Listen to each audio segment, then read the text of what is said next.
요한복음 16장 25절로 33절까지의 말씀을 제가 봉독하도록 하겠습니다. 이것을 비유로 너희에게 일렀거니와 때가 이르면 다시는 비유로 너희에게 이르지 않고 아버지에 대한 것을 밝혀 이르리라. 그날에 너희가 내 이름으로 구할 것이요 내가 너희를 위하여 아버지께 구하겠다 하는 말이 아니니 이는 너희가 나를 사랑하고 또 내가 하나님께로부터 온 줄 믿었으므로 아버지께서 친히 너희를 사랑하심이라. 내가 아버지에게 나와 세상에 왔고 다시 세상을 떠나 아버지께로 가노라 하시니 제자들이 말하되 지금은 밝히 말씀하시고 아무 비유로도 하지 아니하시니 우리가 지금에야 주께서 모든 것을 아시고 또 사람의 물음을 기다리시지 않는 줄 아나이다. 이로써 하나님께로부터 나오심을 우리가 믿사옵나이다.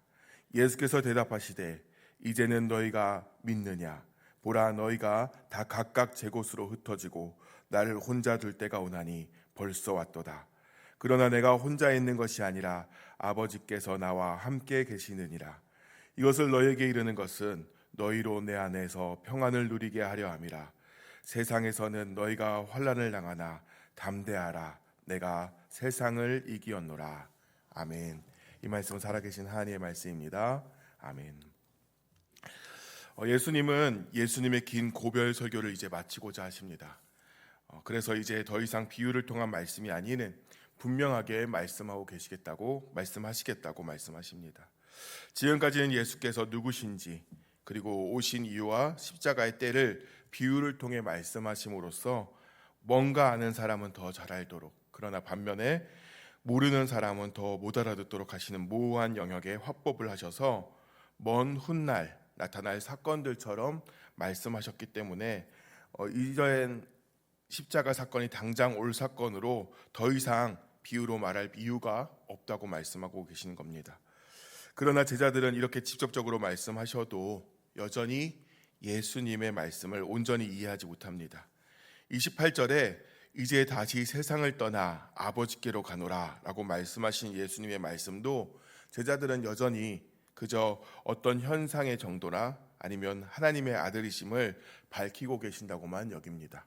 그래서 30절에 지금에야 주께서 모든 것을 아시는 분이심을 알았고 하나님께로부터 오신 분임을 믿습니다 라고 이해했다는 듯한 고백을 제자들은 하고 있는 것입니다. 하지만 예수님은 예수님의 말씀을 완전히 이해하지 못하고 있다는 것을 예수님의 다음 대답으로 지적하시고 계십니다. 31절에 이제야 너희가 믿느냐라고 물으시는 대답은 마치 이제야 드디어 깨달았느냐라고 묻는 것처럼 읽혀지며 그들의 반응을 받아주시는 것 같지만 사실은 너희가 진짜로 나를 믿느냐라고 되물음하는 것으로 이를 앞으로 제자들에게서 나타날 모습으로 예언 말씀하고 계시는 것입니다. 32절에 보라, 너희가 다 각각 제 곳으로 흩어지고 나를 혼자 둘 때가 오나니 벌써 왔도다 라고 말씀하시며 앞으로 나타날 혼란과 어려운 상황들을 경고하시며 결국 배신하는 제자들의 모습을 말씀하고 계십니다. 제자들의 믿음은 피상적이고 부분적이며 불완전했습니다. 그래서 이 혼란스러운 상황 속에서 결국 제자들은 예수님의 말씀대로 뿔뿔이 제 곳으로 흩어져 버리고 마는 것입니다. 예수님이 하나님으로부터 오심은 이제 여러 사건과 기적을 통해서 깨달았지만 예수님을 따라서 체포되고 죽을 만큼의 그런 믿음은 갖지 못했던 것입니다. 죽음 이후의 삶은 아직까지 믿지 못했던 것입니다. 하지만 예수님은 이런 모습들 가운데서도 희망의 메시지를 함께 하시고 계십니다. 그것은 바로 자신이 홀로 되는 것처럼 되지만 결코 혼자가 되는 것이 아니라 아버지 하나님께서 함께 하실 것을 말씀하고 계십니다. 예수님께서 이렇게 홀로 되는 것 같지만 하나님이 함께 하셨던 것처럼 결국 우리도 하나님과 늘 함께 한다는 것을 다시 한번 말씀하고 계신 것입니다. 우리가 사람에게 기대서는 안 되는 것을 예수님은 자신의 모습을 통해서 보여주고 있는 것입니다. 제자들과 함께 있었지만 그렇게 제자들이 믿는다고 고백하지만 결국 환난 속에서 예수님을 떠나는 것처럼 우리 곁에 있는 사람들 또한 알겠다, 사랑한다, 믿는다 라고 말하지만 결국 나약하여서 자신에게 피해가 오고 어려움이 오면 무너질 수밖에 없고 떠날 수밖에 없음을 우리는 깨달아야 한다는 것입니다. 그래서 사람에게 기대다 보면 혼자 되는 모습을 가질 수밖에 없다는 것을 우리는 기억해야 한다는 것이죠. 그래서 사람은 오직 하나님만 바라봐야 하는 것입니다. 그럴 때에 세상이 줄 수 없는 참 위로와 평안, 그리고 안식을 얻게 되는 것입니다. 하나님의 사랑은 결코 변하지 않습니다. 어떤 상황과 환경 가운데서도 우리를 끝까지 지켜주시고 함께 하시는 분은 오직 하나님이심을 믿으시기를 소망합니다. 예수님께서 정확하게 같은 말씀을 우리에게 주시지 않습니까? 자신이 환난을 겪게 되겠지만 자신이 이 환난 가운데서 담대할 수 있는 이유는 바로 변치 않고 함께 하시는 하나님 덕분이라고 말입니다. 그리고 예수님은 곧 하나님이시기에 우리도 예수님 안에서 살아가게 되면 예수님이 누리는 평안과 기쁨을 누리게 된다고 약속하십니다. 예수님은 덧붙여 평안할 수 있는 이유를 한 가지 더 이야기하십니다. 그것은 예수님 자신이 세상을 이기었다고 말씀하고 계십니다. 그러므로 우리가 격동의 세상, 혼란과 불안, 염려와 근심의 세상에서 평안을 누릴 수 있는 길은 주 안에서임을 뿐임을 기억하시기 바랍니다. 세상의 어떤 것도 우리에게 평안을 줄 수 없습니다. 우리가 욕심내고 바라는 것들은 다 한순간일 뿐 결국 또 갈급해하며 불안해하고 두려워하게 될 뿐입니다. 안식을 줄 수 있는 분은 오직 세상을 이기신 예수 그리스도임을 기억하시면서 오직 예수님만 의지함으로 어떤 상황 속에서도 예수님이 참 주시는 참 평안함을 누리시는 여러분 되시기를 소망합니다. 오늘 말씀을 통해 예수님은 이제 다가올 환난을 이기기 위해서는 믿는 모습이 단순히 믿는 순진함 이상으로 거룩함, 즉 구별됨이 있어야 되는 것을 권면하고 계신 것입니다.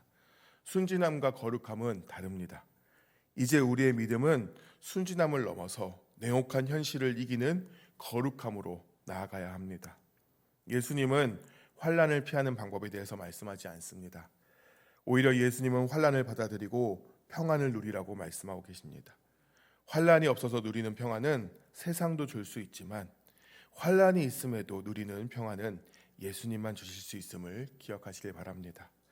오늘 하루도 여전히 연약한 우리에게 주시는 강력한 승리의 메시지를 의지해서 담대히 환난을 이기는 저와 여러분 모두가 되기를 예수님의 이름으로 축원합니다. 마지막으로 예수님께서 하셨던 말씀 중에 우리가 예수님의 이름으로 기도하는 것은 단순히 예수님이 우리를 위해서 기도해 주시기 위함이 아니라 하나님이 우리를 사랑하는 것으로 연결되는 것임을 다시 한번 말씀하고 계심을 26절, 27절을 통해서 우리가 보게 됩니다. 그날에 너희가 내 이름으로 구할 것이요 내가 너희를 위하여 아버지께 구하겠다는 말이 아니라 이제 이는 너희가 나를 사랑하고 또 내가 하나님께로부터 온 줄을 믿었으므로 아버지께서 친히 너희를 사랑하심이니라. 이 말씀을 우리가 꼭 기억하면서 기도하길 소망합니다. 우리가 예수님의 이름으로 기도할 때 물론 예수님이 증인되어 주시고 함께 해주신 것도 있지만 그것은 우리가 예수를 믿음으로 하나님이 나를 사랑하게 되었음을 고백하는 증거입니다. 그러므로 오늘 또 기도하실 때 예수 이름으로 기도하시고 또한 그 가운데 하나님이 나를 사랑하심을 기억하시며 담대하고 포기하지 않고 낙심하지 않고 끝까지 기도하시는 여러분 되시기를 축복합니다. 기도하겠습니다. 사랑과 은혜로 우리를 인도하시는 하나님 아버지, 이 새벽에 하나님의 말씀을 들으며 우리의 믿음을 돌아보고 기도하게 하시니 감사합니다. 믿음을 통해 우리의 믿음은 여전히 순진함에서 벗어나지 못하며 힘들면 그저 아파하고 넘어지기만 하는 연약한 모습이 아니었나를 돌아봅니다. 주님, 이제 거룩함을 가진 믿음이 우리 안에 있게 하여 주시옵소서. 세상의 것들에 기대는 삶이 아니라 세상을 이기는 예수 그리스도 한 분만으로 우리가 의지하고 오직 주님 안에서 누릴 수 있는 평안을 갖고 구별된 삶을 살아가는 저희가 되게 하여 주시옵소서.